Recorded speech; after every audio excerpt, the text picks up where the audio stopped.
Hello! How's it going, everybody? Welcome to the stream. Welcome. It is Sunday, September 22nd, 2025, a nice pre-fall day, and I am Rezi Orenji, your music-loving, yarn-spinning, lazy orange catboy, back with yet another music talk stream. How's it going, everybody? I hope you have been well this past week or so.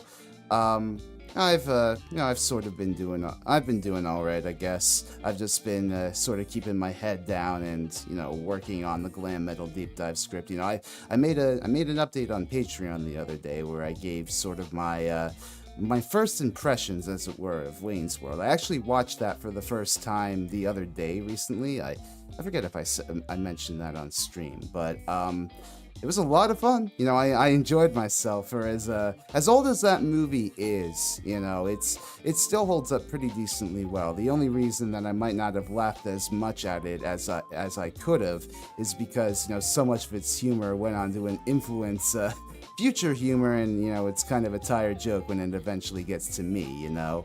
But otherwise, I loved Wayne's World. I've been watching a bunch of other sort of glam metal parodies, as it were, that popped up in the 90s after the peak of glam metal after the peak of glam metal's success. And it's all well and good. Hopefully I'll be getting more done soon in terms of listening to actual glam metal albums from that time.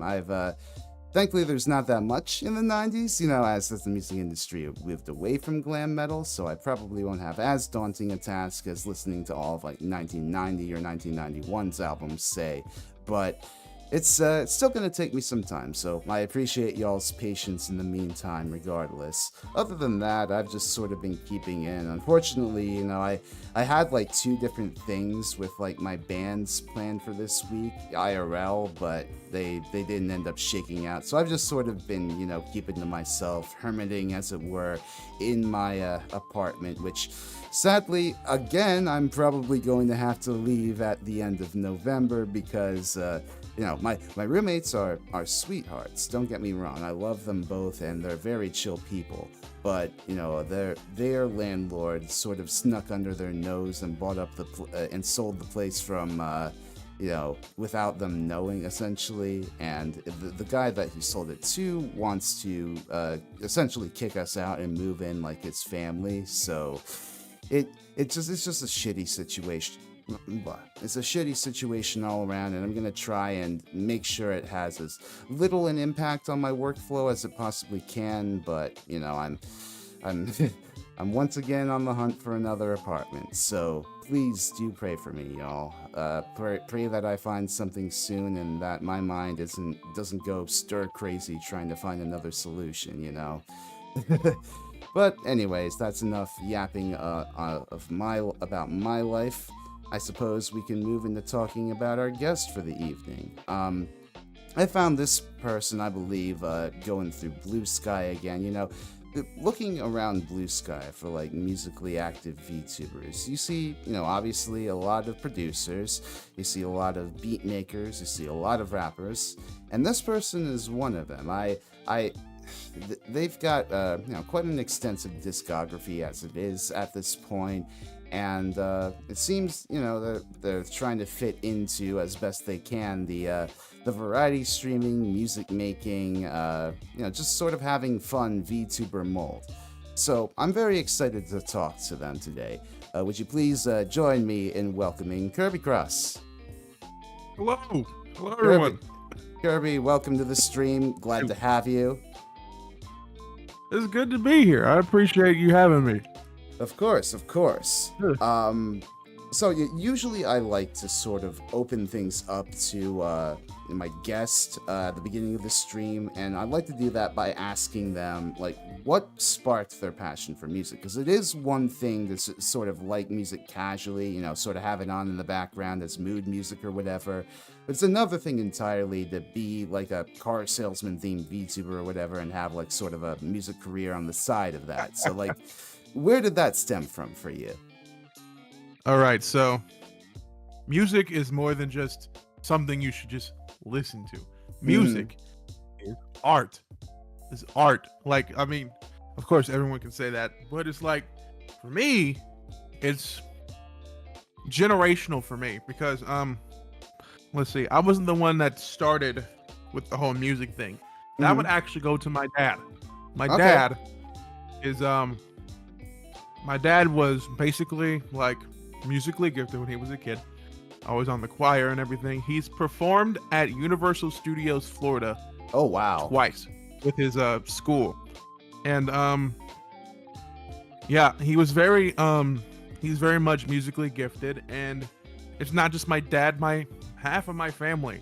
Um I am more of the I make music, I produce beats, I make raps, I sing, I can do on a hat trick. You know what I mean? Like, Yeah, but yeah. my brothers, my dad, and my uncles have all dabbled in music here or there, whether it be playing instruments, rapping, or singing.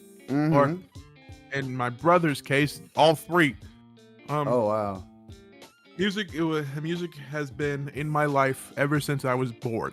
Yeah, Honestly, sounds like it's weaved into whether your it be the DNA. church choir, whether it be the church choir, or just the subtle things I'd hear, like say anime music, like the Falconeer score from Oh Dragon yeah. Ball Z, or my first real dabble into something other than R&B and hip hop, rock music. When I was a kid in 2007, I got Guitar Hero 3 Legends of Rock when Yeah, it came out. buddy. Yeah. Yeah, I'm right there when with I you. got the whole package, along with the Explorer guitar for the 360.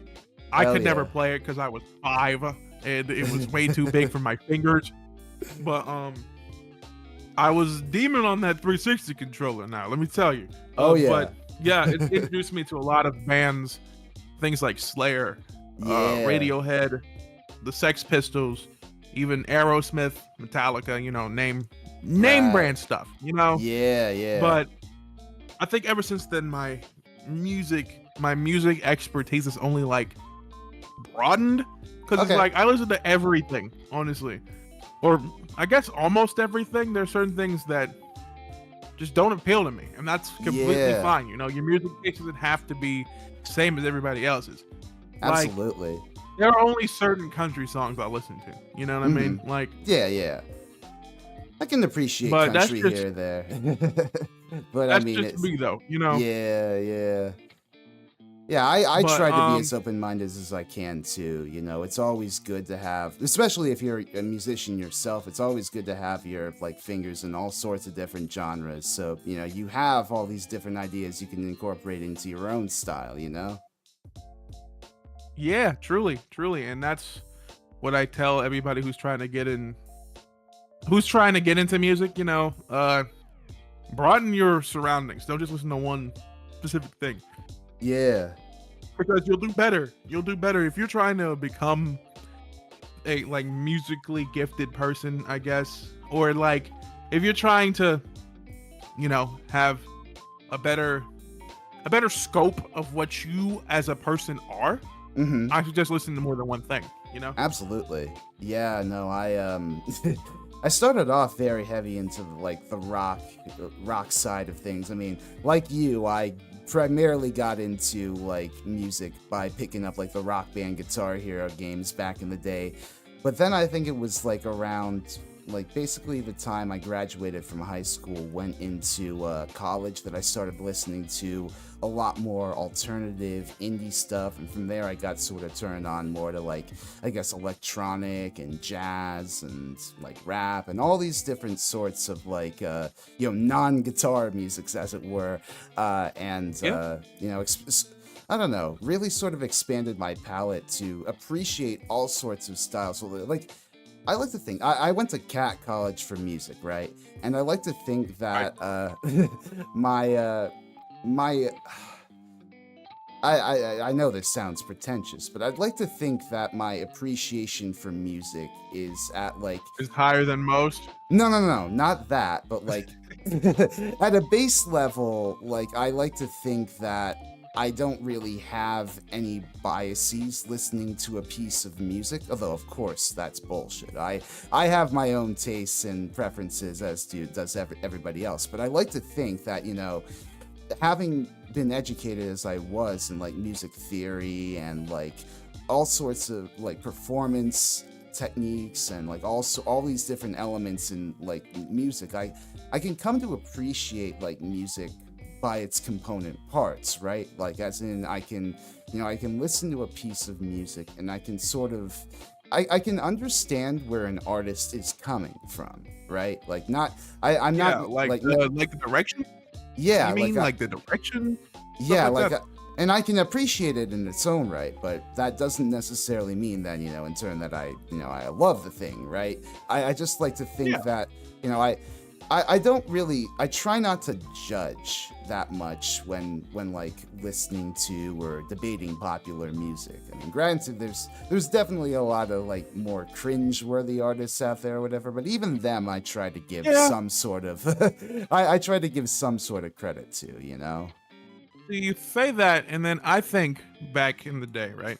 Because I'm just like you. I didn't go to school. I didn't go to school for music at all. Right. Honestly, my parents said I should have, but nah. It's just when it comes to music, right? Mm-hmm. I've come to respect where an artist comes from, because like I understand like listening to music differently than other people. Because like me, I started, I'm in a black household. I start R&B, gospel, rap. You know what I mean? Right. Like there's not a lot of pop that comes through here and stuff like that. But then I got introduced to rock because my dad was really big into rock when it first like I think he was very much into hair metal as long as heavy metal. Yeah, because he was around those scenes when they first started, like when it first started getting popularity. Because in the 80s, he was a teenager. So that's awesome, he's easily influenced by the music you listen to, along with all the rap CDs and cassette tapes that were coming out at the time that he would get passed around the classroom. But I feel like I've broadened when it came around like the summer of like 2010 to like 2014, I'd listen to the top 40 songs on like the pop radio stations. A lot of Taylor Swift, Demi Lovato, Katy Perry, things like that. Yeah. And it's like, and then they started playing Skrillex. Oh. And I started getting into EDM and dubstep through Skrillex and Daft Punk and all that stuff. And honestly, it's really nice to have like that broader knowledge of what you listen to. Because I don't hate like certain things. Like the cringy stuff, when I think of that, I think of like, cause I was a big purveyor of YouTube since like 2009. I've had a YouTube account since 2013, but when music started hitting YouTube fully after they figured out what copyright was, music started hitting YouTube and stuff. So then YouTube rappers used to come out all the time, and it's like, at first it was like, I thought that was really weird. I thought I was like cringe. I was like, ugh, the eras of the Rice Gums and the Jake Pauls and all that. Then I started listening to more they got a lot of cool people like underground things like SoundCloud and YouTube were really starting to get me to listen to other things, not just like the mainstream YouTube trending page, you know what I mean? Right. But things like that really just honestly made me who I am. I was originally going to just be a YouTube rapper. Okay. Like this VTubing thing is very secondhand to me. Like I love doing it, trust. But I've been rapping since 2018. I've been rapping since I was like 16, 17 years old. So it's like honestly, like I like the VTubing persona because it allows me to meet more people that love doing what I do. But I'm a rapper first, I'd say. I'm a rapper first, VTuber second. Right. That's awesome, man. So people would put that label. Cause like I never liked labels when it came to like labeling somebody as like, oh, he's a VTuber rapper, or he's a YouTube Yeah. rapper, Twitch rapper. I hate those labels because it's like, I'm not a VTuber rapper. I'm just a rapper that Yeah. has a model, you know? Like, Yeah, it's so annoying to navigate all these different niches when you're just trying to be, what you're being, right? Like I like to think of myself as like more of like a music critic, a music analyst, a music historian than like just strictly a VTuber. Even though I love being a lazy orange cat boy, that's a bit fun for me, but like I don't know, the bulk of my creative energy is spent like making deep dives and like analyses of like popular music history and all that stuff. And to that extent, I have to fight every day with like trying to balance that in my own niche. It's it's a process. yeah, definitely. And it's like, when I first started, I wasn't a car salesman at first, because I was like, I thought it Right. would be like a funny little rebrand, be like, hey guys, I sell cars and stuff. Originally, my music did surround the character. Like, Right. she's basically the mascot for what I do, on my Mm-hmm. Spotify page, on my SoundCloud page, on my YouTube page. She is all over it, honestly. And Right on. as a content creator, it actually helps streamline my content, because I can still be the funny car salesman person, but I can still rap. Like my friend brought this up to me, Mm-hmm. and she was like, "This feels so disconnected, but in a way, it blends together." And Mm-hmm. that's how I think about it too. I'm like, this feels like my rapping feels so disconnected from the character, because I'm not like a nerdcore rapper. I rap Yeah, about yeah. anime sometimes, but it's like, I'm not a nerdcore rapper. I work with nerdcore people, because at the end of the day, we're all rappers. Like, Right, right. they know how to rap. I know how to rap. Let's rap together. You know what I mean? Mm-hmm. I'm not a purveyor of like starting arguments and things about like, uh, what is truly a rapper. And Yeah. that's what goes back to the labels. I'm like, I don't like those labels, because at the end of the day, if you're nice, if you're a rapper and you're nice on the track, it's like, hey, we're rappers. You know what I'm Yeah, saying? yeah, definitely. I totally agree with that. Uh, so you were mentioning a bit about like all the various genres you're into. I Like, mean, obviously, beyond just like Guitar Hero and Rock Band, like sort of what's the history there? I mean, you mentioned like getting into those games, then you did on YouTube. Like, I guess like how have you? honestly, Sorry, go ahead. it's a long story. Look, right, Yeah, yeah.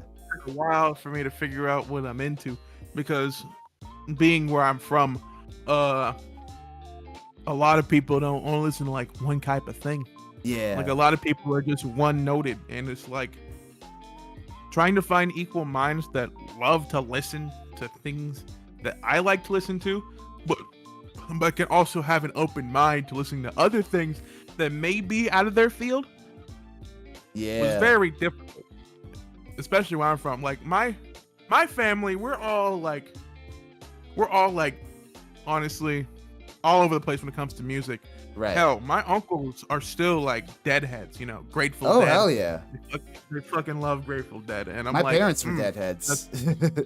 yeah. It's like, with my interests, I kind of like, I diverge a little bit, because it's Mhm. like, me and my best friend Cameron, we talk about all the time. We talk about like our favorite musicians, what's going on, and like current current day polls and things. Hell, shit like the award ceremonies and just new releases. And Mhm. sometimes we sit down and just listen to the newest stuff together. Oh, Hell, that's we do it with awesome. my music too when I release. And it's like,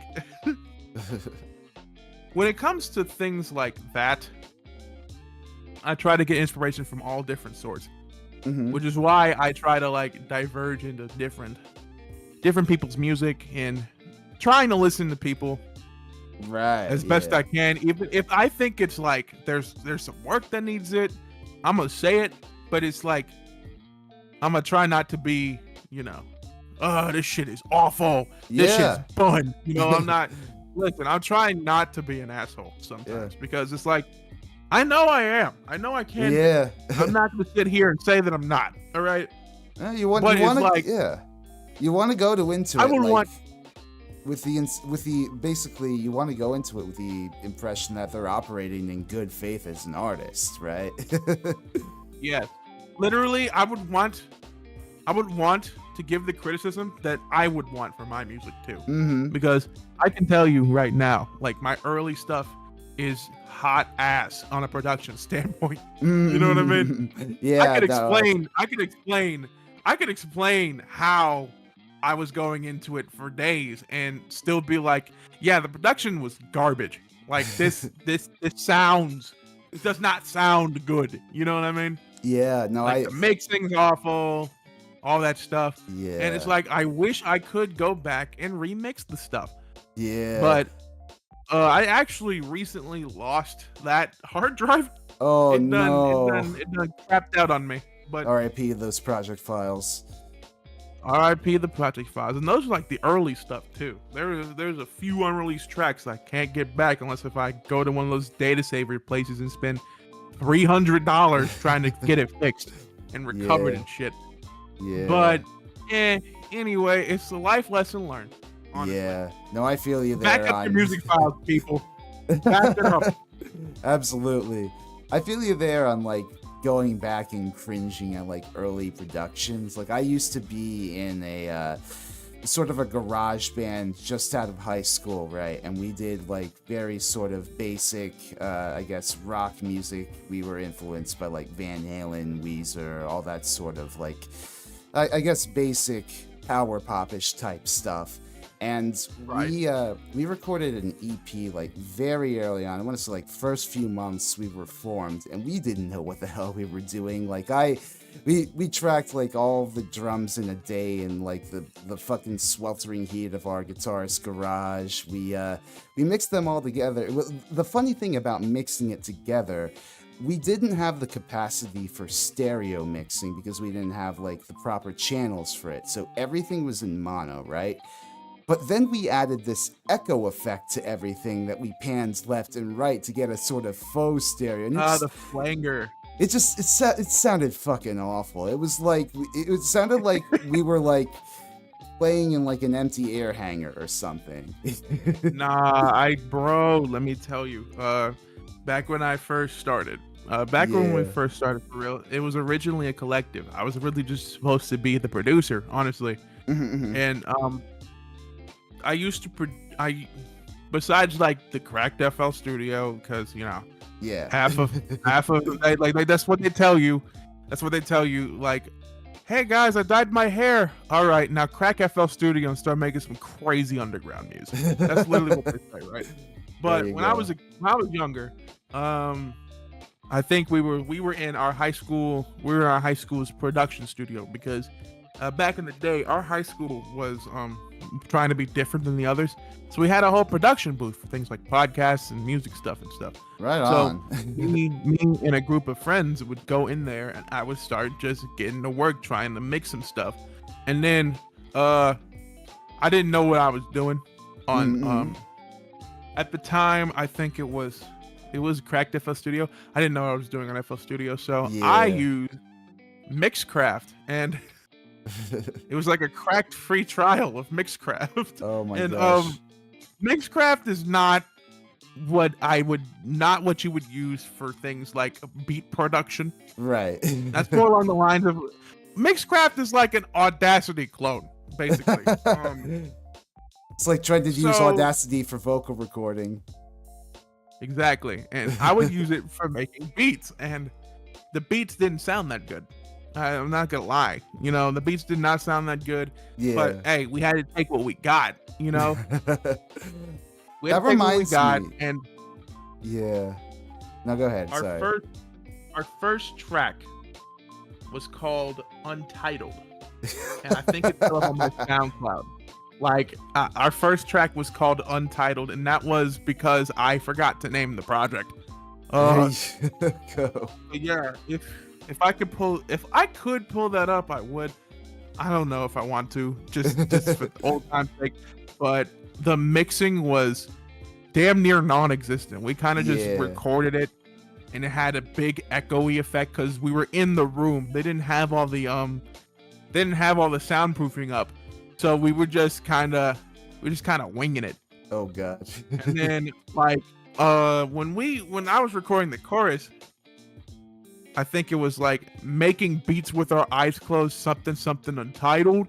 I pitched it down to where it sounded like a demon voice, you know what I'm saying? And it was horrible. It was horrible, but it was something. It was something we could show to. It was something we could show to the school, because at the time, you know, there was like, hey, don't cuss in your tracks, because, you know, we're still in high school, we're not supposed to. But it's like I didn't cuss because I can rap without cussing. Right. But it was really hard. It was really hard because it was like, I wanted to cuss.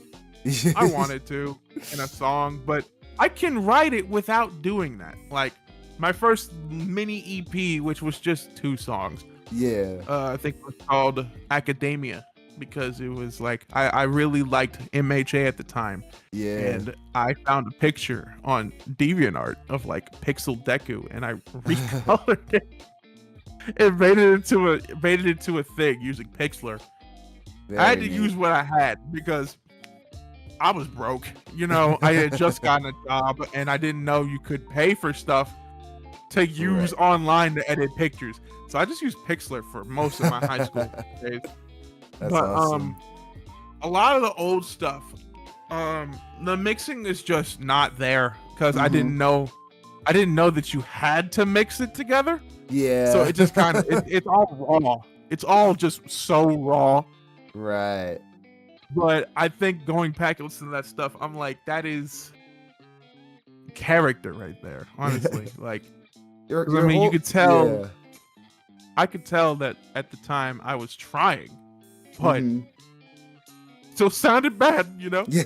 Your whole story about like getting to, you know, use like a production space in your school, it kind of reminds me back when I was in I think it was might have been like middle school at the time, and we had a computer lab where I was, right?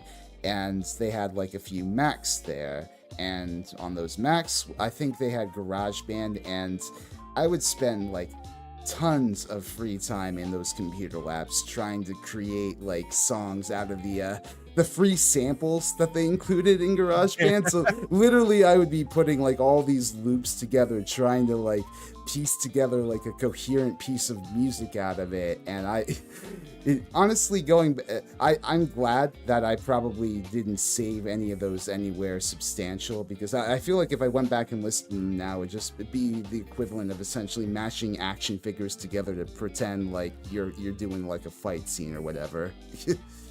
Honestly, bro, that like I never got to use like GarageBand and stuff, even though we did have iMacs, but GarageBand was never one of the programs I actually tried to use. Yeah. Like I said, I was like, I didn't even know. Like at the time, I didn't really use Apple products. The last thing I had that was an Apple product at the time was a 6S, and it broke when I was in Chicago on a middle school trip. So I didn't have the phone for like a week before it broke, and I was like, oh man, that sucks. Because it's like when I got the phone, my mom already cracked it. She already cracked the screen. I was like, how did you do that?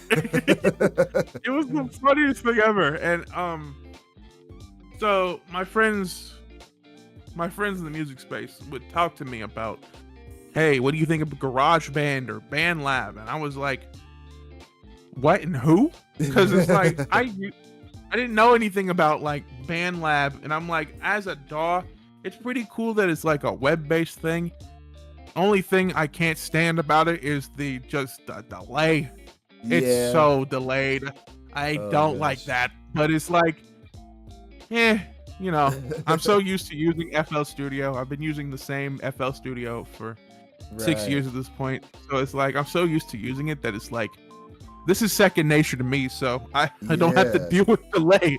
But um just And that's how hearing all you the different ways people get into the music business is like awesome to me. and that's where you make your beats generally is FL Studio. That is the main. That has been my main go-to for years, honestly. Right And at on. this point, it's like, uh, I don't think I should be saying this on stream, but A third because I don't know appendage. if the FL Studio ninjas are going to come after my booty. But hey, listen, I've been using this thing for so long. It's like, Yar har fiddle dee. hey, look, honestly, guys, paying for it is way more worth it. Only because of the lifetime I paid. It's way more worth it just to suck it up and pay the one-time fee. You know what I'm saying? Right. Yeah. I don't know anything about that. Honestly, I only I use Reaper. Hey, you know, whatever you use, honestly. Hell, Yeah. I got this audio interface. Oh The yeah. Focusrite. I got this big Focusrite 18i20, Mhm. $700. Got it, and then they gave me Ableton. The people behind Focusrite was like, "Hey, you bought this product and registered it with us. Here's Ableton." Like I was like, "What?" I never used Ableton before, and I'm like, "This is insane to me." That's Learning funny. new things. I learn new things every day on these DAWs. Honestly, Yeah, it's yeah. honestly great. So It's many honestly moving great. parts. It's so it's so intimidating for me as like a sort of novice producer to jump in. Like I've only ever really used Reaper for like basic mixing on like the simple covers that I try to do for my channel. Like, and I say simple. Like I mean it's just basically me singing or drumming over like rock band samples essentially, but Yeah. rock band stems. But yeah, no, it's a whole process. I need to someday probably step back and actually try and learn more about that and make that more intuitive for me. But I'm just satisfied right now getting my skills out there. Truthfully, my singing and Hey, my whatever you drumming. can do, you know what I'm saying? Yeah, Whatever you can yeah. do. So I guess kind of go. Honestly, Sorry, go ahead. nah, but honestly, it's like I said, hearing about the ways people have been getting into it, it's so fascinating to see just all the different pathways you can take just to do Yeah. one thing. Y'all doing the same thing, you know?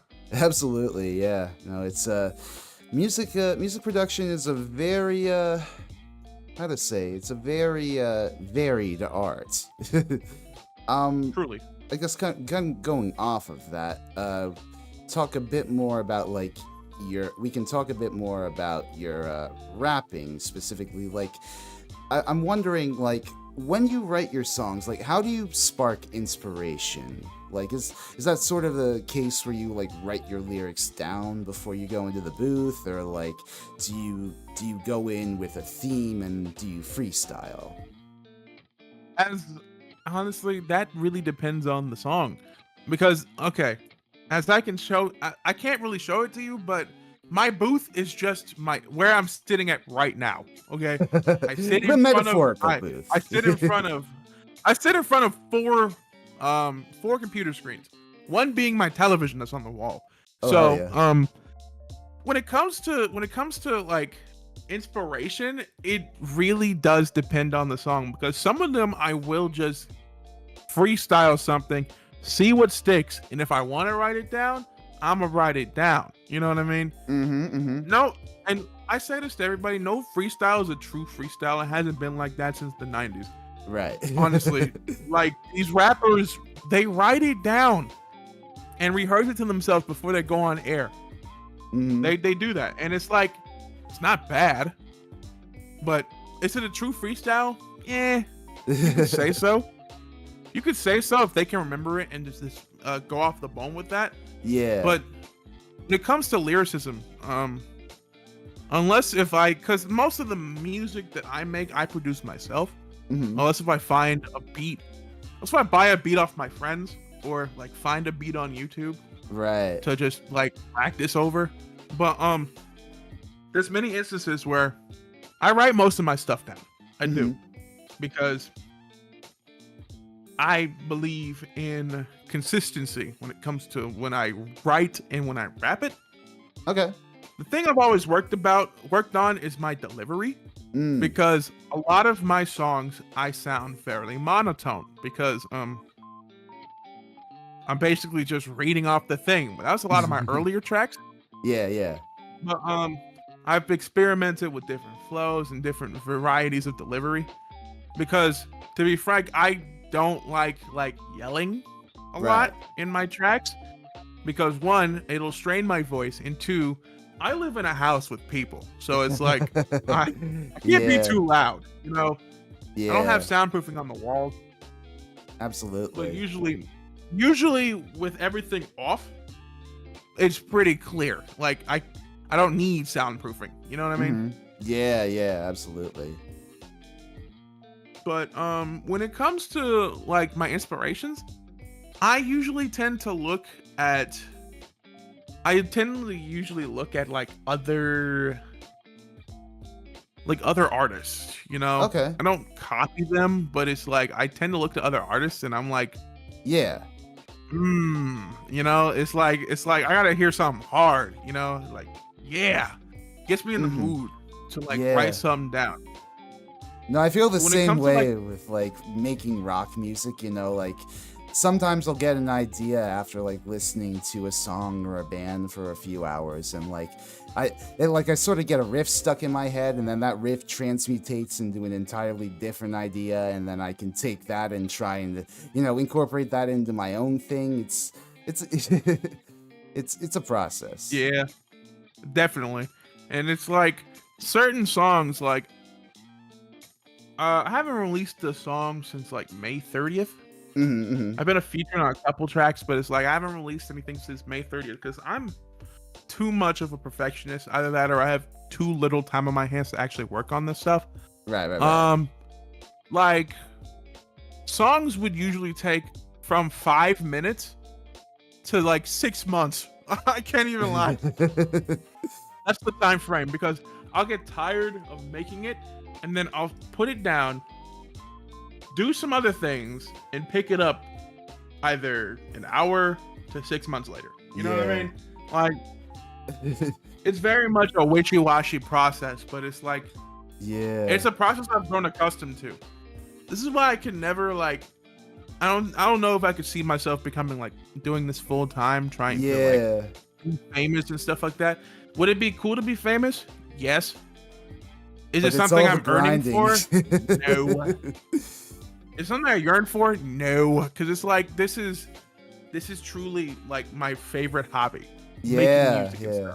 And if something blows up, it blows up. You know, hey, cool. Yeah. You know, it's like I like working with other people. Honestly, I hardly do, but I like working with other artists. Like for example, recently I actually got a commission. Got my commission back. I had commissioned a nerdcore artist, Peso Pete, to do a song that's coming soon. That's coming in the future.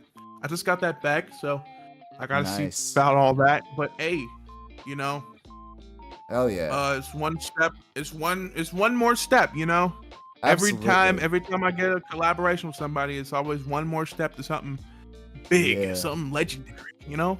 Yeah. Welcome, Window Lizard. Welcome. I hope you're doing well. Yeah, what were you saying there about like wanting to work at your own pace as like an independent artist? I completely get that. I honestly feel like, you know, with the way things are paced these days, you know, you always have to post more and more, quicker and quicker, and all of that. It feels like we've really lost sight of how important like rest is in the whole creative process too, and just like not pushing yourself essentially. And I'm not trying to like make an argument for laziness, or I mean, I do kind of like being lazy here and there, I will admit. But hey, look, right? It's like, can you truly be lazy if you're working on it at all? Period. can you truly Exactly. be considered lazy? You I know what I mean, mean? yeah, it is. It is still definitely a work in progress, even if you have to take some time to get there. Like I did a video. I don't know if it was like a year or 2 years ago at this point, but covering the career of like Boston. I don't know how familiar you are with the band Boston, but their guitarist Tom Scholz, he basically built the band from scratch, literally. Like he had a job. He graduated from MIT and got a job at Polaroid doing like engineering stuff, and used his funds from that to build like a home studio and like basically meticulously create over the course of years the sound that would be like Boston's debut album, which was a hugely revolutionary rock album for the time in terms of like sonics and productions and all that. And you know, the thing is though with Tom Scholz is he was a fucking perfectionist, like to the nth degree, basically. And Through and through. one of the albums he made was like it took him it's called Third Stage, and it took him like basically I think it was like 8 years from the previous Boston album released, because you know he really wanted to get it right, and like he decided that you know he wanted to step back and actually take up a job again, because that was the whole context behind the first Boston album, is that he was working on those tracks while he still had a job and whatnot. And, you know, and so it took him this long ass time during which he was like sued by his record label for not delivering a product on time and whatever, and that was a whole story. But essentially, you know, it's just like he took 8 or 7 or 6 years, depending on how you see the production cycle, to put this whole thing together. And you know, in the end, it is I feel one of Boston's strongest albums. I don't know. It's Honestly. it's like I feel like you know you can't rush good art. Exactly. That's that reminds me of like Dr. Dre, one of my main Oh inspirations. yeah, He's very much a perfectionist. There are certain things that he hasn't even released yet from like the 90s and stuff like that, and yeah. it's like crazy to me how And there was much of that a perfectionist he is. there was Like I that get it whole though. there was that whole detox thing he abandoned, right? Like he sort of Yep. he put that on hold for like the fucking Compton like inspired album or whatever. And like honestly, when it comes to being a perfectionist, I can definitely say I am one of those people, because it's like I'm sitting on so many things Yeah, because I just want them to sound good, or like I want that big album release, because I right. remember my biggest album to date was Pure Gold, and that itself took 2 years to make. So it's like, Mm-hmm. whew, Jesus. It's like Mm. I want it to sound good. And you know, that's why I say this is a hobby, because my main thing is like technology. Right. I've always been like an IT person, and I'm currently in school. I'm currently trying to go back to school to finish that up, so I can actually buy myself a house and then build that studio myself. Because I do want, like, I had always Oh yeah. envisioned, like me and my spouse, like getting married and getting a house, and then Right. having like this big ass basement to where half of it can be like her little she cave, you know what I'm saying? Hell yeah. The other half is my recording studio, like literally. There you Like go. I feel like I'm going to repurpose this computer for that itself. I'm going to repurpose this computer for just it being the work computer for my studio, you know what I'm saying? Yeah, yeah. But yeah, that's all in the future though. Right now, I just gotta focus on all this stuff, and then Absolutely. that's what I usually do, you know. Yeah. Been listening to Omen's Warning of Danger and Dead or Alive's Youth Cake. That's quite the varied quite the varied listening recently, isn't it? I mean, you go from heavy metal to fucking synth disco in Dead or Alive there. Honestly, when I think Yeah. of Dead or Alive, when I think of Dead or Alive, like I'm thinking like we talking like the fighting game because their soundtrack is kind of crazy. Like one of my songs is actually sampling something from the soundtrack. Oh yeah, And they're so varied because it'll like go from like heavy metal to yeah. fucking R&B of all things. You know what I Oh mean? yeah. It'll go from like something crazy made by Koei Tecmo to Hilary Duff. Like I was playing Dead or Alive Extreme 2 yesterday Yeah. with my girlfriend in the call, right? And Hilary Duff starts playing, and I'm like, what the fuck is Hilary Duff doing in my game? What is this? You know what I'm saying? Yeah, It's yeah. like, I love soundtracks that can do that, like that they can vary their sound. You know, it doesn't sound like one specific thing. Yeah, I just think that's amazing. I always love like the variety that goes into like fighting games soundtracks. You know, I've never played the Dead or Alive games personally. I mean, I believe you what you say about the soundtracks, but I only really know those games for the boobs and all that stuff. I mean, of course, we're not gonna sit here and be like, nah. We know we play that for, but it's I play Dead or Alive for the sound, plot. The sounds, though, is what influences me to play certain games because it's like, yeah. There are fighting games based around music. Like for example, back in the day, the one thing my brother loved to play was Def Jam. Yeah. Being the fighting game about the record label. So it's like seeing all that blend together over WCW being canned is kind of funny. I can't lie. Because like, listen, we're a wrestling family. I've actually been in the works to train as a professional wrestler. Oh, there you go. That's awesome.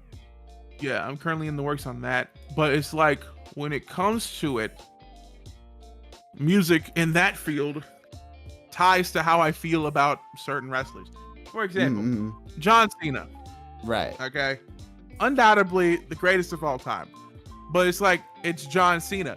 You hear his music, it's John Cena. You know what I'm saying? He made it himself. So it's like, it's really like, you know, you can't beat it. Yeah. But then when you think of Motorhead, like when I think of Motorhead, right, as a band, the game, I love their music. I think of Triple H. Okay. Yeah. I think of Triple H, literally. Hunter Hearst Helmsley. But yeah, when it comes to that, I think of Triple H. When it comes to Motorhead, I think of when I think of The Undertaker, I think of Limp Bizkit. You know. Oh yeah. As crazy as that sounds, like it's like, you know. I mean, Fred Durst is in some of those fighting games too, I think, isn't he? I mean, I know there was a period in like the 2000 where they like, it's literally the only reason like his music gets put in games. That's part of the clause. When you sign a Limp Bizkit deal in a video game, you have to put Fred Durst in it for some reason. Right, yeah. He's in WWF games. He's in Fight Club. Yeah, that's right. I like, think Matt McMuscles covered it. I'm pretty sure, and that's yep. Listening to a lot of albums. Big old Freddie D. Jazz, proggy, folky. Ooh, awesome. I've been listening to a bunch more heavy metal recently. Obviously, with the glam metal deep dive on the horizon, the final part of that. But what else? Look, glam metal the goat. Glam metal's the goat of metal. I can't lie. It's I will say this about glam metal. You know, I used to be obsessed with it when I was like a teenager getting into rock and metal music for the first time, and it still is a fun genre with like a lot of its singles. And I do definitely love some bands still, like Rat. Love like Motley Crue's 80s output. But you know, otherwise, I don't know. It's it really, glam metal's one of those genres where it really just sort of flanderized itself, like the closer it got to commercial irrelevance. You know, kind of in the same vein of, you know, disco back in the 70s and how it got like. I mean, it was truly for its time, honestly. When it comes to like, because like glam metal, you you recognize glam metal and you're like, oh, the 80s. You know what I'm saying? Like, yeah, yeah, it died out. It died out. It was definitely it was an 80s thing like disco was in the yeah. 70s. Right. But it's like I still listen to Motley Crue. I still listen to fucking Twisted Sister, Oh Guns N' yeah. Roses. You know what I'm Yeah, saying? yeah, I still listen to totally. those guys. Because it's like it reminds me of a time where I wasn't even around. I wasn't even a thought. Like my dad and his best friend was into all that shit, honestly. Yeah. It is a very nostalgic music for sure. Let me see. So kind of going off of, I guess, of our video game talk though, with Dead or Alive. What do you best like to stream as a VTuber? As a VTuber, I'm very much a variety person, but Right. I also like I dabble in like comfort games, Mhm. but also a lot of fighting and wrestling games because of how customizable it is. Mhm, mhm. Honestly, it's very much like I'm very much like a designer type of guy. Right. You know, I'll play Animal Crossing and be designing my island for like 2 hours. Like Mhm. it's been so long since I've streamed. Honestly, I think I streamed Yeah. last time I streamed like was 2 months ago around my birthday. That makes sense. But I've been trying to get back into it. But when it comes to that, I play a lot of the older.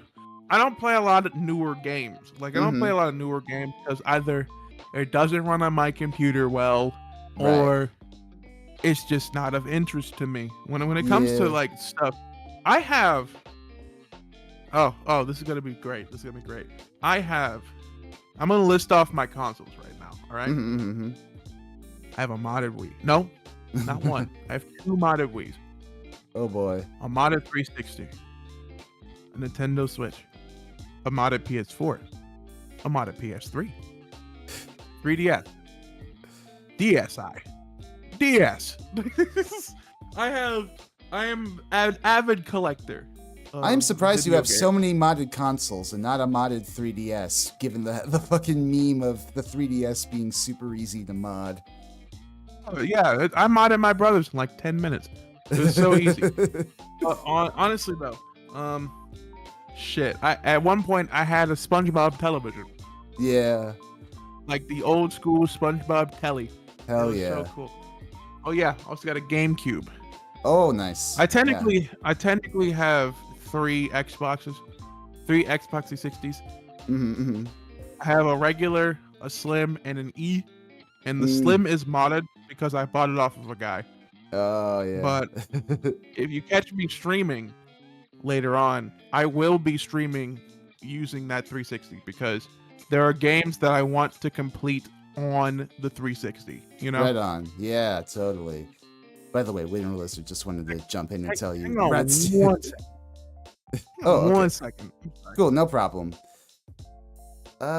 Yeah, Window Lizard, I just wanted to jump in and say, Rat's debut is fucking incredible. It's probably my favorite glam metal album of all time. Yeah, no, can't really say much other than that. It's just a fucking classic rock album back to front. And you can tell because Rat tried to fucking, basically copy it note for note for the next, 4 years to varying degrees of success. Okay, I've returned. Whew. No problem. Welcome back. Welcome back. Let me see. Oh yeah, going off of that. Do you have a particular favorite video game OST? Cause okay, if we're talking original soundtracks, let me see. Or I guess if there's like a game with like a good licensed soundtrack, you can If we're shout that talking out too. But If we're talking licensed soundtrack, I'll give it to SmackDown vs. Raw 2007. okay. Like, it perfectly encapsulates that time period. Mm-hmm. With like all the rock songs, it had I think it had, let's see, had Non-Point. I think 3 Days Grace was on that soundtrack too. Oh, right on. A little scrappy. it had a lot of like recognizable songs, you know. Oh, Right, Rise right. Against was on the soundtrack. Oh yeah. Yeah, it was definitely like it encapsulated everything before what happened in 2007. I can't go into detail on what happened in 2007 on stream, but it was bad. You had to be there. You had to be there for that. But let's see. We're talking original soundtracks. Yeah, I guess. I like the score. I like the score on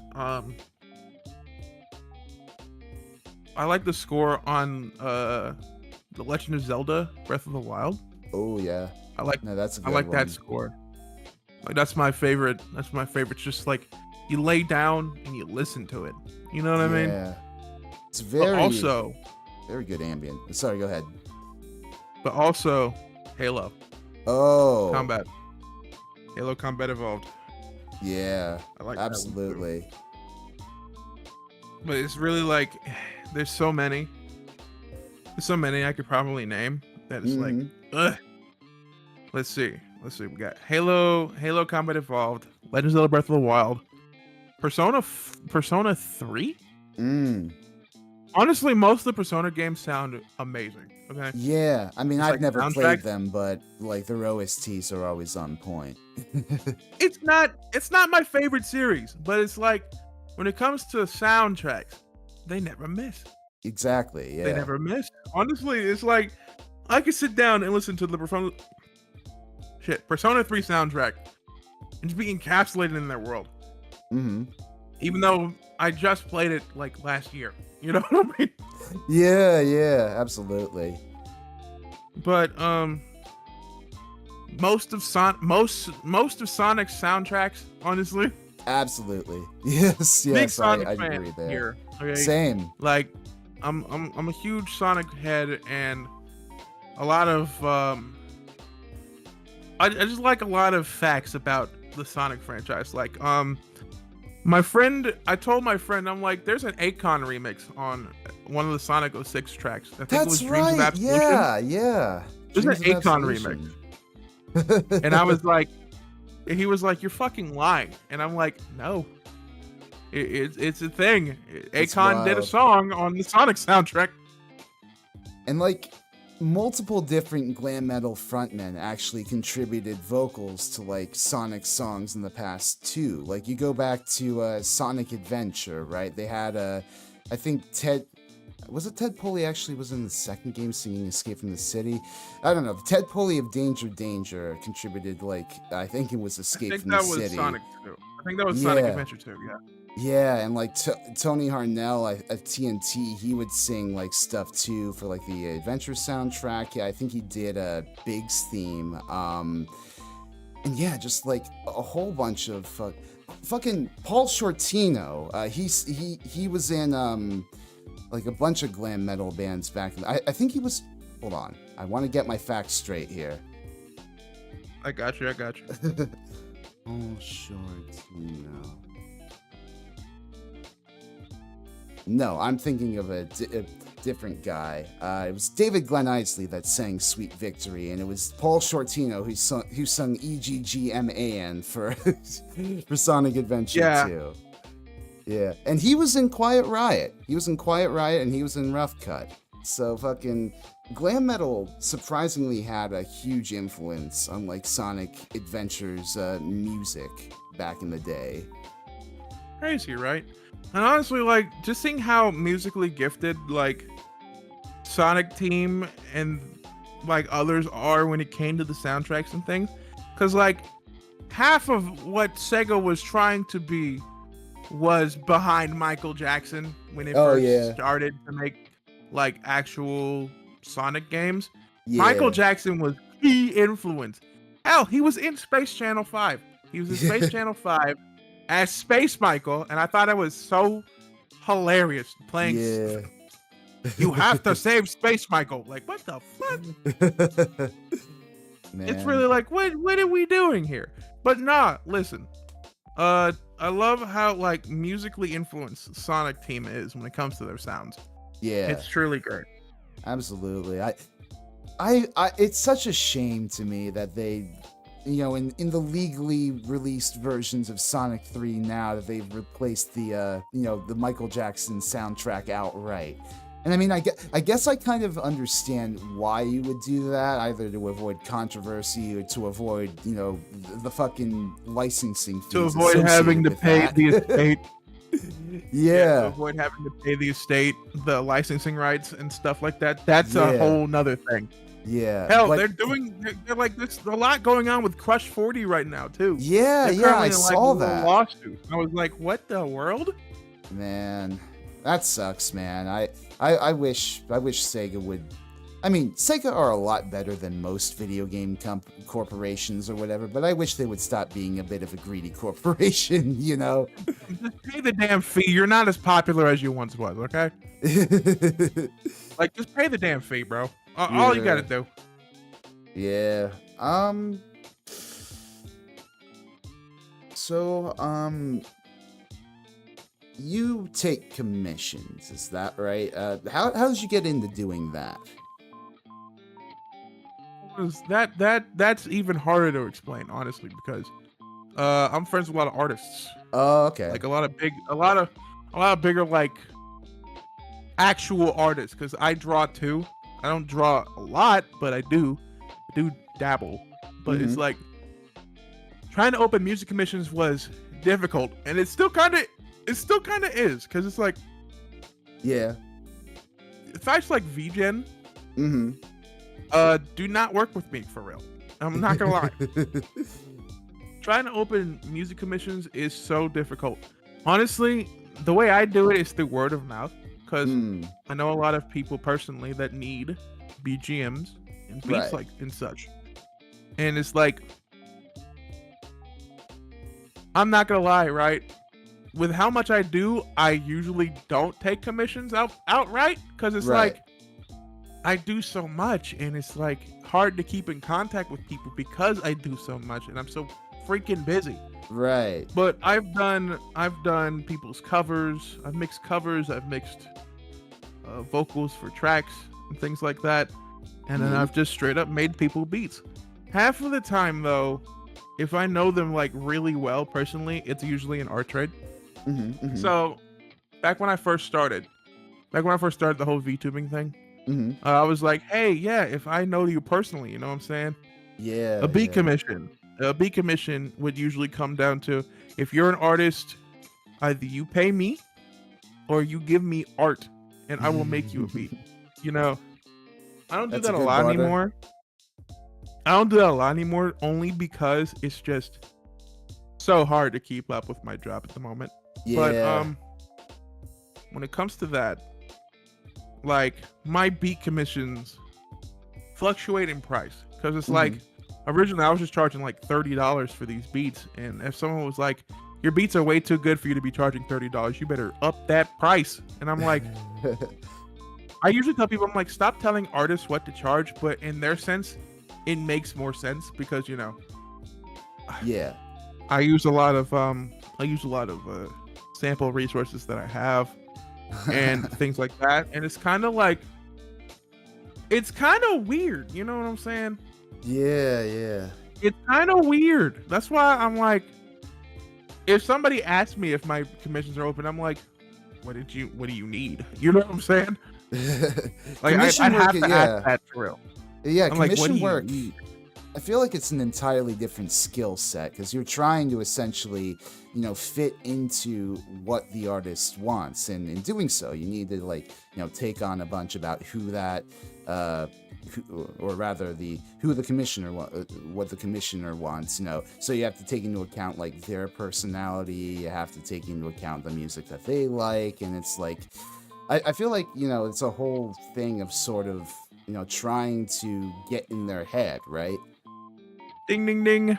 That's the right call, because that's why I say I can make mostly anything, because I try my best to do so, because everybody wants something different.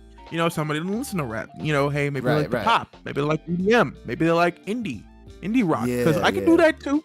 And it's like learning about all these different genres. It's like so cool. Right. Because like I've made EDM, pop, and indie before for my own music, so it's like, it's a nice little learning curve. Hell yeah. I think my favorite think my favorite genre to do outside of hip hop and R&B is house. Honestly, Oh yeah, I love house music. Honestly, yeah. I mean, house is also a black genre too. Like it was invented in Chicago back in the '80s by people who essentially were like they took disco underground and made it electronic. and that's what I love about hearing like how they were formed, because it's like sometimes you just never know. Yeah, You know? yeah. And then when you Absolutely. figure it out, it's like, oh shit, that the technical aspect of it is really cool to me. Yeah. So it's like, yes, sir. By the way, welcome Trickster Ent. Welcome to the chat. Yo, I hope what you up, were Trick? doing well. I assume he is one of your regulars. Yep, that's my friend. That's one of the producer friends. Yep, Oh, that's Trickster. oh yeah. Welcome to the stream. Good to Yep. see you. Good to see you. I was gonna say, so how, I think we've already talked. You've got quite the discography under your belt. I'm kind of curious to know, what's your favorite album what's your favorite project that you've put out to date, and how would you say your sound has evolved over time? I'd say my favorite, like, long term. If we're talking like long term, my favorite album is Heartbreak Radio, because it's the first like consistent album that's telling its story. You know what I mean? Honestly, it's my only one that's telling a story for real. If I'm being so honest. Oh my God, Akil! I'm so sorry. I was used to your I guess your Blue Sky screen name. I completely forgot that you had it as like the Trickster and like up front. I forgot he called himself Akil. Yeah. Yeah. But yeah, I mean, call him Trick. You know what I'm saying? That's the boy. That's how I met him on Blue Sky. He had the Akil Kuro thing. But welcome, Akil. Good to see you. Good to see you. But yeah, concisely, my favorite album is Heartbreak Radio. Honestly, because it's like, it's the story, honestly, of my first rejection. Oh yeah. As a, getting into my like personal life, my love life has not been the greatest. If I'm being honest, I pined for this girl when I was in high school for a good 4 years. Right. And that hurt. Let me tell you, that rejection hurt. But all that power, all that frustration went into how I made Heartbreak Radio. And I feel like it's evolved because like I've personally grown from it, and it's like I get better at like I said, my delivery in my songs are like very varied, literally varied. Right. Because it's like sometimes I'm monotone, other times I'm like hype, sad, or something like that. But honestly, I feel like this was, I'm not gonna say it's my peak creatively, but at the time that was my peak, because I was like just figuring out all this stuff and trying to formulate it without getting angry or crying over the beat. Yeah. You just because that at that time that was relatively fresh. Yeah. Run the full gamut of emotions thing. there. Yeah. But yeah, it was the most concise album because that took me 6 months. Because I was just getting out of high school, and I had just dropped my first project, which at that time was like my first real project I put on all platforms, the COVID cassette. Because at the time that album was about me being locked in quarantine, basically. Like, right. Just, I feel like that we could relate to what was happening at that time. Because at the time it happened, not to get too political, but this was around the time the elections just ended. And Biden won. So it was very much like recency bias. Like, Yeah. I try not to get too political on my streams or around other people, because it's like, yeah, it's affecting our lives, but at the end of the day, you know, whoever's in that, whether you are in that chair or not, I'm going to do what I do to get what I need to go. You know what I mean? Exactly. Yeah. That was when I went by. I had two names. Kirbikross / Curb So Crazy is like the main name right now. Right. But I used to go by Jinx, and back then that's when my stuff was separate. Honestly. Back when I was Jinx, like that was my first rap name. No, right. No, it wasn't. I'm lying. I'm lying. No, my first rap name was actually Truce Q. Truce Q. And my friend asked me, what does that mean? And I'm like, I don't know. No idea what that meant. So I switched it to Jinx, because I was like, at the time it was sophomore Jinx. Like, because at the time I was a sophomore in high school when I came up with it. And I was the sophomore Jinx. You know what I mean? Like,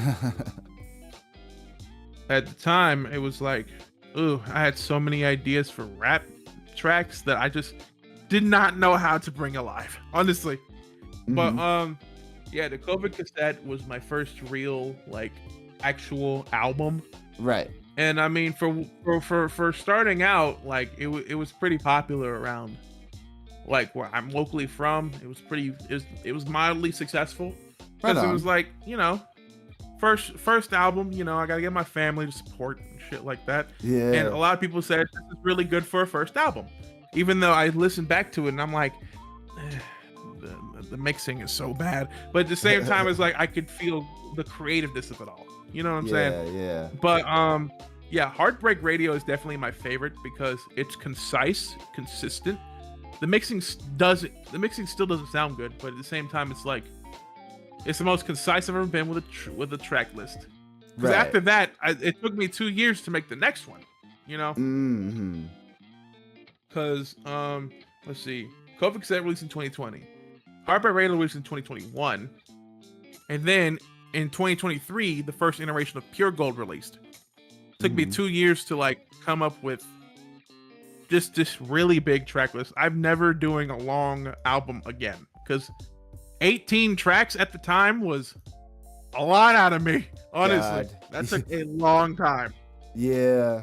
Like, I mean, I feel like giant albums these days are primarily the domain of big name pop stars. Like, you got fucking Morgan Wallen putting out like 33 track albums. You got Drake putting out albums that regularly blow past a fucking hour.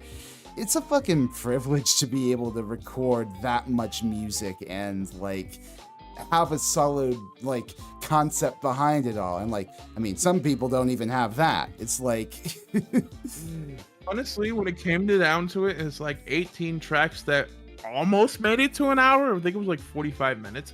But because it's like that just took too much out of me at that point. Yeah. I need to take a fucking hiatus or some shit.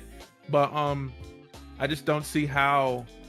This is why I'm like, if I get signed to a label, that's gonna be cool. But then that's going to stink, because now that is my job. That comes with expectations. Yeah. Yeah, now it's my job to come up with something, which is why I'm glad I'm independent right now, because I can work at my own pace. And if I do get discovered, whoop-de-doo, that's awesome. You know what I'm saying? Yeah, exactly. But at the end of the day, you know, people always ask me, hey, when's the next shit coming out? It'll be out when it's out. It'll be out when it's out. Because it's like, nobody's going to rush me. You know what I mean? Yeah, I see a lot of drama happening within my community because, of course, but it's not even just like VTuber stuff. It's music stuff in general. And I'm like, me no see. Has nothing to do with me.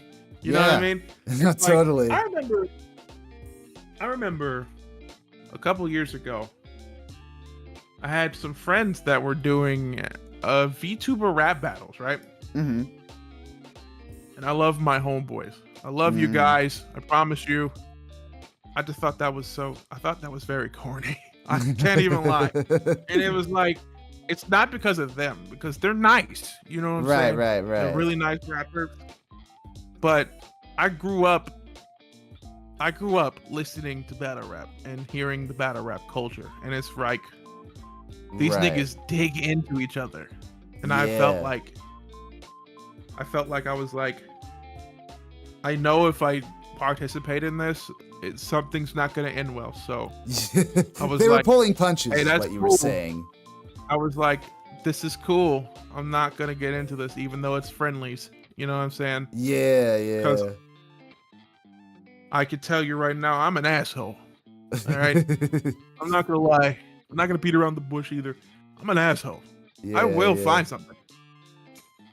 And it's like nothing against those guys, because like I said, they're really nice rappers. Y'all should go follow them. You know what I'm saying? But Mm-hmm. it's like it's to the point where one of them is just gone. Yeah. Another one hardly releases music, and then the other one, bro, does very very special streams. You know what I'm saying? Yeah, And yeah, like I we all got still you. make music at the end of the day, but it's like, you know, Yeah. I don't know, man. You know what I'm saying? But honestly, though, much love to them because Yeah, yeah. they were doing it.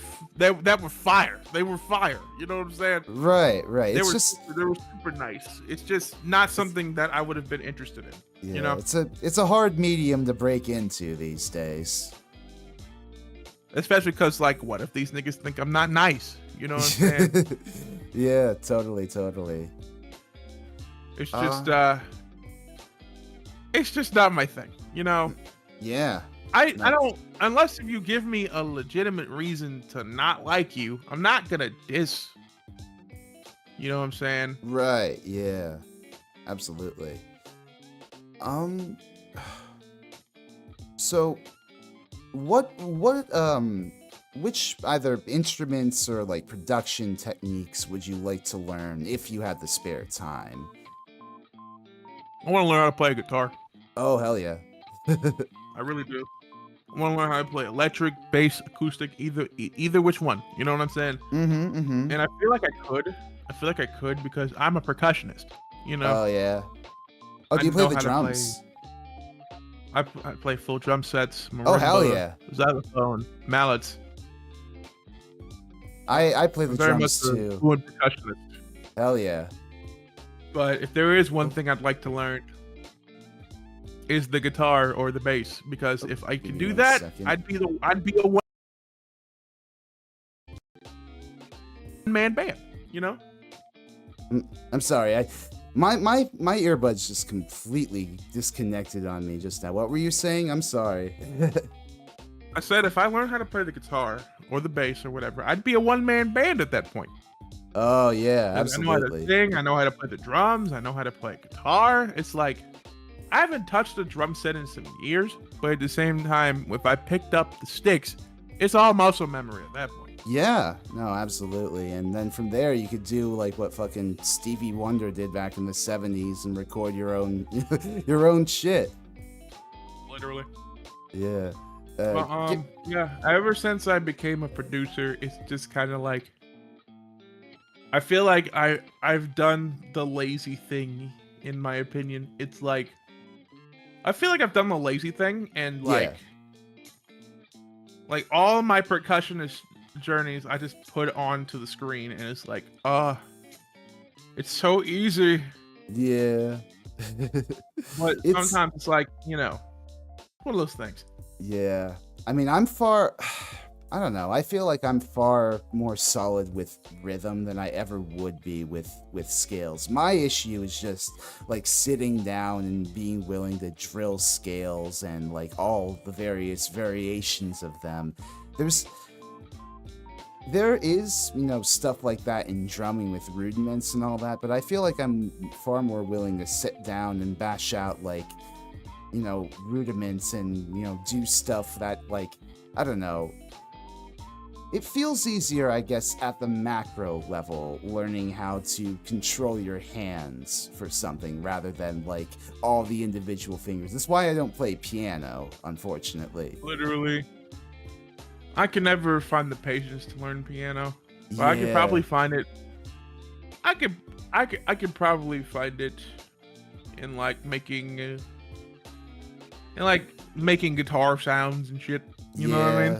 Yeah, no, for sure. I mean, I have Like a piano roll to me is easy, but a regular piano. Yeah, No. I have a MIDI controller that I have not used in ages, and like I think I used it once to plunk out like a bass line for a cover, but other than that, it's just sort of been sitting gathering dust on my desk. Felt that. I had one, and then I lost it, and then Oh it no. broke. Oh no. Honestly, but everything I do is on my keyboard, so I don't even need it. Yeah. Well, there you go then. Are there any genres that you would want to try experimenting with in the future with your music? That is a good question. I want to try more like heavy metal. Because I feel like I could do it. Like I said, I want to learn how to play the guitar, but it's like heavy metal is on my radar. Yeah. Because like I've had friends that know how to do the bass scream. You know what I mean? Screamo and shit. Absolutely. I don't want to learn that, but I want to do heavy metal. Because I know I'm going to lose my voice if I try it. That is absolutely fair. I don't think I could. I could not scream to save my fucking life. Honestly. Let me see. Oh,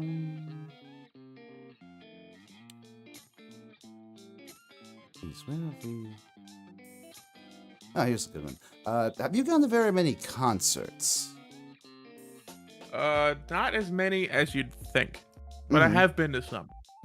What are some cool concert memories you have? I remember going. I remember going to Camp Flognaw, and fucking my friend, she got wasted. Oh, and fucking barfed. She barfed on somebody else, and it was very messy situation. Oof. But that was very funny, honestly. But around here, where I'm from, it's like it's not a lot of concerts, but I mean like going places like downtown and stuff. There's like just a lot of street performers. Yeah. I think the last like big concert I went to in my own city was the Fall Festival. And you know what? Funnily enough, let me talk about this. Randomonium is a band that is in my area. Randomonium. It's called Randomonium, and the lead singer was my French teacher back in high school. Hell yeah! She does it with her husband. Yeah, she does it with her husband, and they're really good. They're mainly like a cover band, but I think they're working on like an album right now. Yeah. But they're like, when they was there, I was screaming out her name. I was like, hi. Like I was screaming her name. Like, and then some of my friends were there from high school. We were just all screaming her name. It was like, let's go. Because she did really good. Like, she had the street shut down. I was like, this is insane. She had the street shut down. And I mean, for our city, that it takes a lot of people to shut the street down. Yeah. A lot of people there. Well, that's awesome. It was honestly great. Yeah. I love getting the bigger names. I want to start going to more concerts, but it's like a lot of the concerts around here are people I don't want to see in concerts, so I'd have to go to either Charlotte or Atlanta to go to a concert. You know what I mean? Right. And it's just like a bunch of travel distance and like not even a guarantee you're gonna get like cheap tickets. It's that and the fact that it's like I know the people that are going to these concerts, they're all rappers. You know what I mean? Yeah. Like if we're going to Atlanta, it's a Lil Baby concert. You know what I mean? Me personally, I don't listen to Lil Baby, but it's like I'll go to a concert, Mm. and then half the time, their security isn't that tight, so it can get dangerous. You know Oh, what I'm saying? jeez. Yeah. I always Yeah, get it Lil can get dangerous. Baby confused with Da Baby. Yeah, yeah. Too many Everybody baby does. rappers out there. It's so funny. It's so fucking funny. But it's like, damn, you know, this is a lot. Yeah, And yeah. sometimes I'll get overwhelmed, and I don't want to get overwhelmed, but it just happens. I'll get Yeah, overwhelmed totally. when it comes to something like that. Mhm, But mhm. I think Kansas is on tour right now. They're coming Oh here yeah, too. you did mention you I'm like, loved Kansas. yeah, they're also on tour right now. So I'm like, I might go to that because Oh that's yeah, like 2 hours away. So Mm, I'll go to a Kansas concert. Hell yeah. go for it. Yeah, I mean, Kansas are one of those bands that I wish I knew a bit more of. I mean, I knew being a prog fan. Of course, I've got like a few Kansas songs in bouncing around in my head or whatever. But like I've never really listened to their albums. How to say like. I know Song from America, Mask, fucking Leftoverture, like, all those seem like, at least judging from their cover, they seem like classic prog albums. And, I love songs like Icarus or fucking Carry On Wayward Son, but just like, Kansas is it's not one of those bands I've ever really given like the full discography shake, sadly. I felt that, and I mean, their discography is large. There's a lot. Hmm. They got a lot of songs. You know what I mean? Yeah, But yeah. if I were to give like people like 3 albums, if they want to start with Kansas, it'd Hmm. be their self-titled album, Yeah. Leftoverture, and Monolith. Honestly, Hmm. Yeah, I yeah. think that'll give you like the broad Kansas experience. I Makes sense. do love their music though. Hell, their Yeah. covers.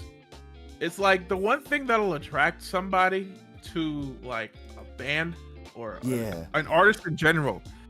Their album covers are Mm. so fucking good. Like, Oh, oh hell my yeah. god.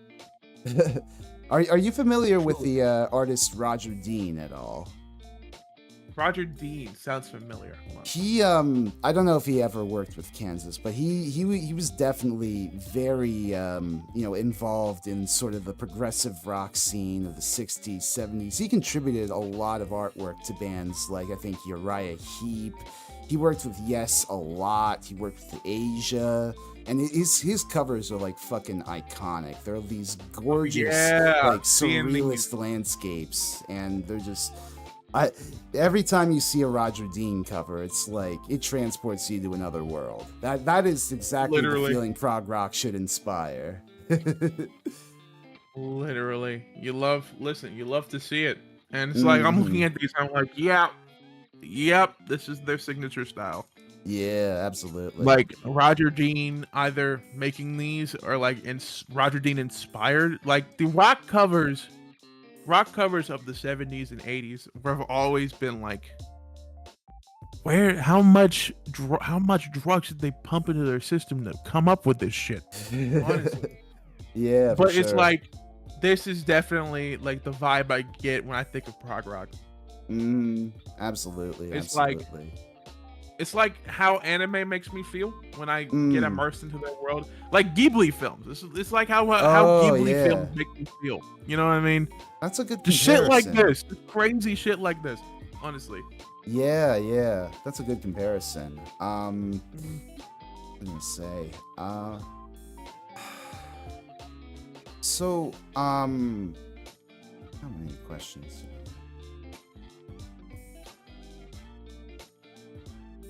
Uh,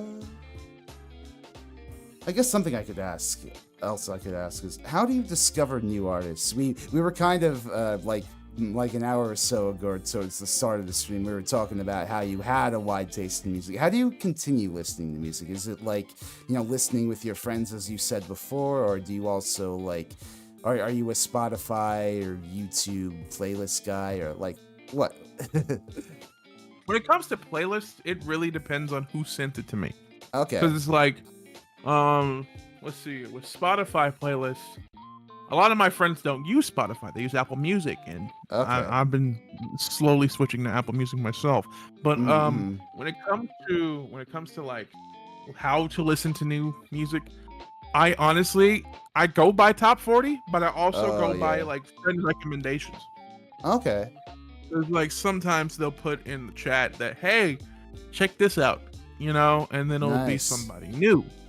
And then like back in the day, I used to listen to a lot of artists on SoundCloud, like a lot of newer people that I've never Yeah. heard, and like Mm-hmm. their style's different. And then like a lot of those people I am now friends with, and Hell I yeah. collaborate with often.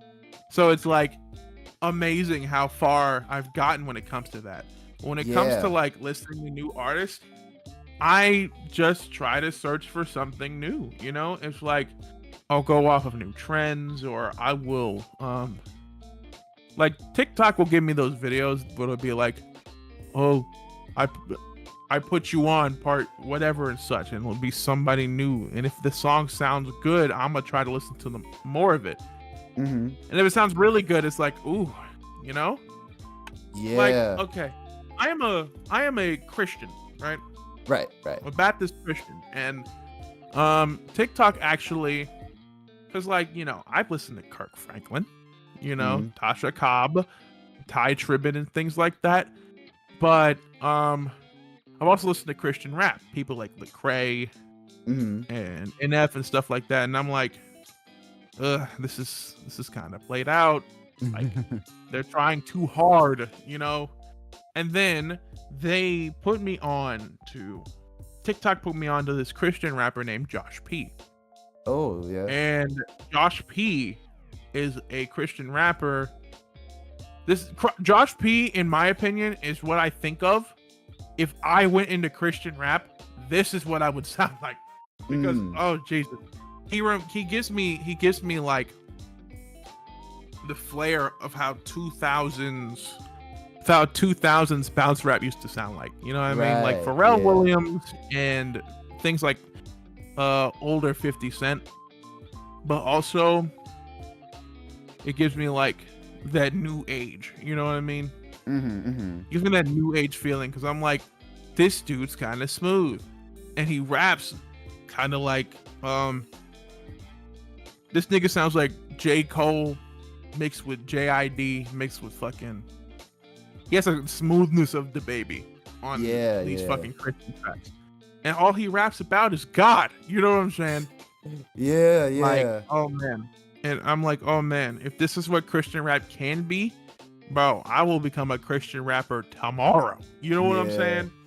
I can definitely And appreciate like the talent that goes into like making Christian music like that. Like I was for my glam metal deep dive series that I'm working on currently, I was looking into Striper, like their early albums and whatnot, and it's very fucking solid, like pop based metal, right? Like the guitarist Oz Fox is shredding up a storm. I think it's Michael or one of the Sweet Brothers on vocals. He sounds incredible. It's just all around good feeling rock with I guess a godly message. But I don't know. For me, when it comes to that sort of music, maybe it's I don't know. I'm not a Christian personally, but like whenever I hear like lyrics like that over and over trying to preach the message, it's like I don't know. It's the same of hearing like a million different love songs. There's only so many different ways you can preach the word of God in song form, right?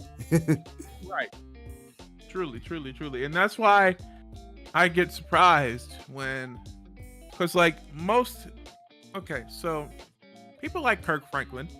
Right. I listened when I was a kid. I listened to some of their music, and I'm like, when did this come out? And hearing this came out in the 90s, I'm like, damn, this sounds like it came out today. It's timeless, Yeah, yeah. truly timeless, and it's like kind of crazy. Absolutely. Um okay, it looks like we're winding down here with the questions I've got prepared here. Something I usually like to leave these streams off on with, given the current chaotic state of the world and the you know, the shit show of living through it currently. I something like to wonder of all my guests is like, how do they cope? Like, what sort of music do you turn to in times of stress? Like when you're feeling sad, anxious, angry. Like, what do you like to turn to? If I were younger than I am now, I would definitely say like more sad lo-fi type of thing. Mm-hmm. But literally, like I said before, I'm a Christian. Right.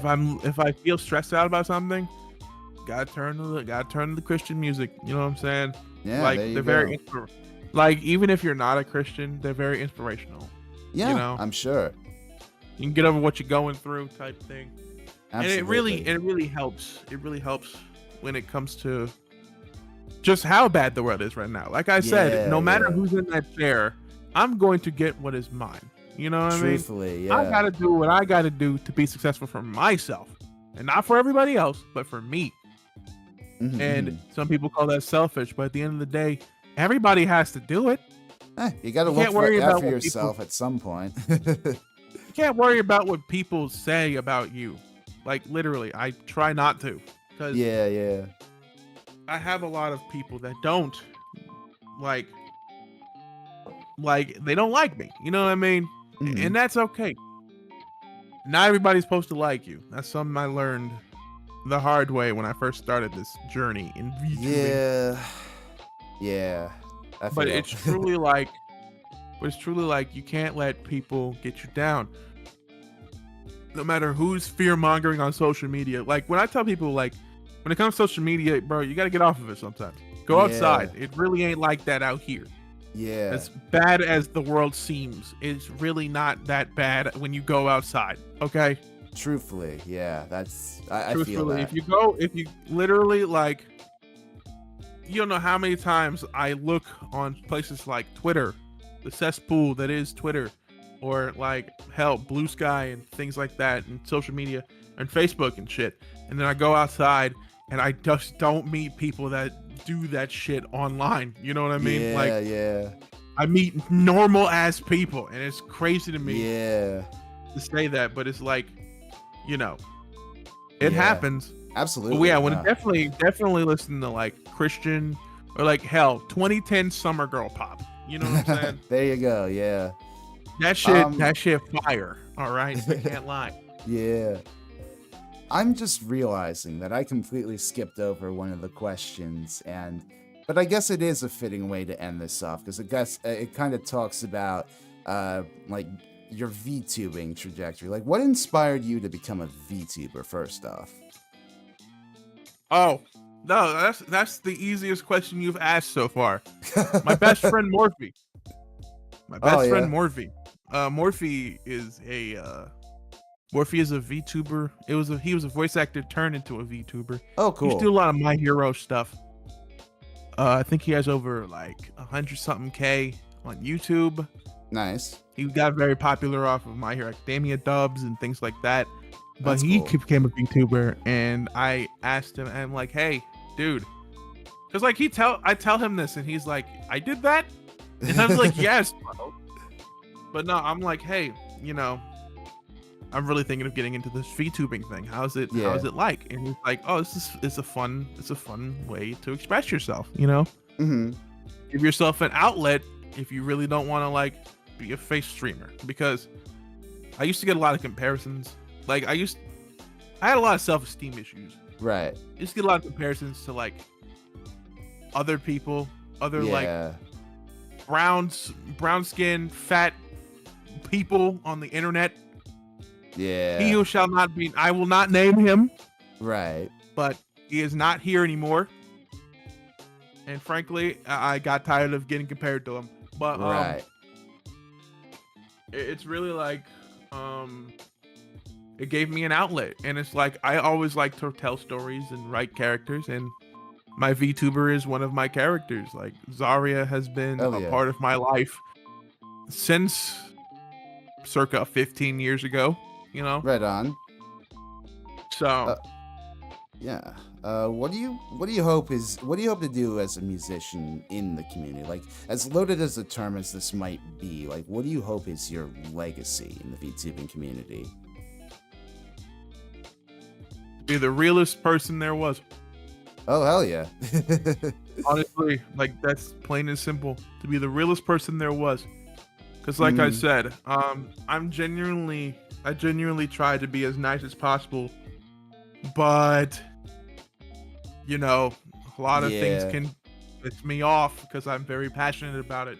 Yeah. And I mean, you just gotta be true to yourself.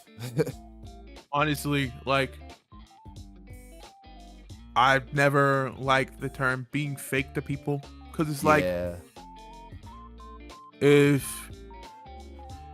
you have, like, if you're weird, you're weird. You know, we're all weird. But, you know, if there's a problem, I'm here to solve it. You know what I mean? I'm not about to hide behind a mask. All right? Yeah. If there's a problem, I'm going to solve it. And it's like, not in a violent type of way. You know what I mean? Yeah. People think I'm aggressive. And I'm like, I'm aggressive about the things that I care about. I would say that's just but being it's not confrontational. It's not a violent aggressive. It's just, you know, if there's a problem, bro, we gotta address it. out. Yeah. Like, yeah, I gotta try to be communicative when it comes to, if I have a problem with somebody, I would like to talk to them about it. But it's like, I don't, to the people who don't like me, right? I don't hate them. You know what I'm saying? I'm not about to talk shit. Right. I don't like doing that because it's like, that'll cause more problems than not. But you know, if I'm always open for discussion. Right. Like, I'm not intentionally an asshole. Like, I'll do it for the bit. It's like, I will do it for the bit. I will do it for the bit. If it's funny, if I think it's funny, I'm going to be an asshole for the bit. You know what I mean? Yeah. But if people have a legitimate problem, I urge people to talk about it with me, because it's like, I'm willing to listen. I like listening. That's my favorite thing. Just got to keep it real like that. Literally, that's why I want my legacy to be, to know that, hey, he may have been kind of an ass, but he'll tell it to you straight. Right. You know? Absolutely. Welcome back, Akil. He definitely will do it for the bit. I definitely will do it. He'll tell you. I will do it for the bit. Last night, dude. Last night, my friend was crying about her $50 foundation. You know. Yeah. Just stuff. Like, she left it at a hotel that she had stayed at a month ago, and I was like, oh no, oh no, I'm crying about my $70 makeup. You know what I mean? Like, I was being intentionally an asshole, and I was. Yeah. She was like, you don't understand, and I was like, nope, I fucking don't, and I don't, not trying to, honestly. Because it's like, I think. You know, I understand why women wear makeup. My mother doesn't. You know what I'm saying? So. Yeah. But $70. Yeah. No, I'd be pissed more for losing the money than losing the actual makeup at that point. You know. No. It's like, listen. They care about their makeup like I care about my hair, and I care about my hair. Bro. I drop. Let's see. $75 on, like, getting my hair done and cut every 2 weeks, bro. Also, like, welcome from Bro Ruby. I don't know if I said hello, but welcome. But it's like I said, it's all love. Yeah. If I'm being if I'm actually mad about something, I'm gonna tell you I'm pissed. You know what I'm saying? Yeah. But it's like, do it for the bit. Half the time it's funny. You know what I'm saying? Yeah. Totally. So I guess last question here. Do you have any dream goals or collabs? Either with VTubers or like outside. Oh, plenty. Every musician VTuber is like, every VTuber musician is like, oh, I want to collab with Iron Mouse and all that shit. And I'm like, Yeah. that's cool, right? But Yeah. I want something bigger. Hmm. I want to be the person that Iron Mouse collabs with. I don't want to collab. Yeah, you gotta think. Listen, you gotta think bigger, right? Everyone's like, I want to collab with them. No, I don't want to go to them. I want them to come to me. That's my goal. You know what I'm saying? Wow. Yeah. I want to be big enough to be considered. Hmm. I see. I'll work with anybody. I'll work with almost anybody about anything because I like seeing new people try to bring out their talents. Like I literally ask people who've never like recorded a day in their life, "Hey, come sing for me." Like I will do that. Like that's one of my main tropes. Like I'm trying to get my girlfriend to be on a song with me. Mm-hmm. But 'cause I just like working with people. It's like you don't have to rap, but I know you can sing. I know you can sing. And then a lot of VTuber rappers out here are better off singing, in my personal opinion. Because I'm like, you sound good. Why waste your talent? You know what I'm saying? Totally. Not saying that. I'm not gonna be like, you know. I want the big name to come to me. I don't want to go to the big name. It's not that I'm prideful or anything. It's just like, I want to be the one to be considered because it's like, yeah. And a lot of the time I feel like my growth has like stalled a little bit, but I just need to go back to the drawing board and see what I can do. Yeah. Totally, oh yeah, I did try to get, hey, listen. Right? I tried to get a kill to rap. I was doing a funny little thing, little practice thing. There's Tomodachi Life for the 3DS, right? Oh boy. I was trying to do like a little cipher because I heard the second game was coming out. I heard there was a new game coming out, and I was like, "Fuck yeah! I want to make this before the game comes out," you know. Mm-hmm. But I tried to get a kill to rap. I tried to get a bunch of people on this. It just never really went anywhere. But it's like I still thought it was fun, you know. Yeah. Well, this has been an incredibly fun conversation, kirbikross. Unless you have anything else to add, that's pretty much all I've got here. Well, really, only other thing I could say was, again, pleasure being here. Honestly, I've never done one of these before. I like to yap. But yeah, hey guys, I appreciate y'all being here. This is amazing. Appreciate you being here and everybody else in chat. Thank y'all so much for coming along. Where can people best find you? Hey guys, follow me on Twitter. My @ is kirbikross, KIRBIKROSS. And I also have a card. Yes, I also have a card to where you can find all my links basically. Mm-hmm. Hold on. Whew. Hell yeah. I got it right here.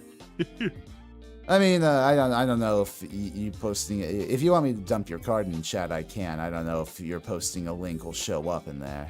I don't think it will, but I just did. I don't think it will pop up as a link, but yeah, guys, go on my card. Go for it. Go follow Kirby. The discography is in the card, so it's like literally there's a whole page where it's just the album. You can just click on it and it'll take you to hyper follow links. But check them out. They're cool people. Again, thanks for having me. This was of course a fun time, honestly. Yeah. Always a pleasure to talk with different music-loving VTubers. But yeah, that will be it for the stream. Let me see if I can dump you guys anywhere nice after this for the redirects. We're gonna raid into we'll raid into Aya Amare. Love that goob. So yeah, if you guys want to join me in raiding into the stream after this, feel free to type in the chat with me, Cat Raid. But otherwise, if you just want to go off and do your own thing, that's all well and good. I hope you have a fantastic night regardless. And I will have more updates to give soon, hopefully, because hopefully of the glam metal deep dive. I mean, I've already been posting little bits and pieces on Blue Sky recently of some research I'm doing for the current chapter I'm on. But you know, if you want to hear more about that, you'll have to follow me and you'll have to keep tuned in to these streams. But otherwise, thank y'all so much for tuning in tonight. I've been your host, Rezi Orenji, and I will see y'all next time. Bye-bye!